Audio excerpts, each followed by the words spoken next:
కొన్ని అద్భుతాలకు వెంటనే లాజిక్ దొరకదు. అది కాలం చేసే హెచ్చరిక అని జనం భావిస్తారు. అలాంటిదే నంది పాలు తాగటం కూడా. ఇలాంటివి అద్భుతాలుగా కొందరు భావిస్తే మరికొందరు దైవానుగ్రహం అని కొందరు నమ్ముతారు. ప్రస్తుతం బీహార్లో కూడా అలాంటిదే జరిగింది. ఇది ఎలాంటి విపరీతానికి దారితీస్తుందో అని కొందరు భయపడుతున్నారు. బీహార్లోని గోపాల్గంజ్ పుల్వారియా బ్లాక్లోని మంజు గోసాయి గ్రామం ఉంది. అక్కడ ఉన్న పురాతన శివాలయాలలో నంది విగ్రహం పాలు తాగుతోందని గ్రామస్తులు చెబుతున్నారు. స్థానికుల నోటి నుంచి వచ్చిన ఈ మాట జిల్లా వ్యాప్తంగా అందరికీ తెలిసిపోయింది.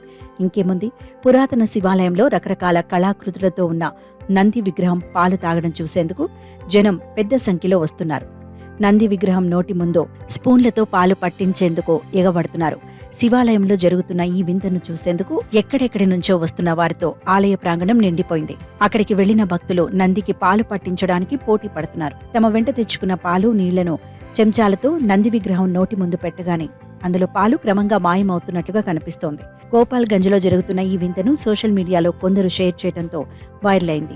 ఇలాంటి ఘటనలు దేశంలో అనేకసార్లు దర్శనమిచ్చాయి. అప్పుడు అక్కడి జనం ఏదో అద్భుతం జరిగిందని భావించారు. కానీ నిపుణులు, నాస్తికులు మాత్రం ఇలా జరగటం వెనుక ఏదైనా శాస్త్రీయ నిర్మాణంలో మార్పుల వల్లే జరుగుతుందని, దాన్ని శాస్త్రీయ మార్గంలో వివరించాలని కోరుకున్నారు. ఎవరెన్ని చెప్పినా ప్రజల్లో మాత్రం నిజంగా అది దైవానుగ్రహమే అని విశ్వసిస్తున్నారు.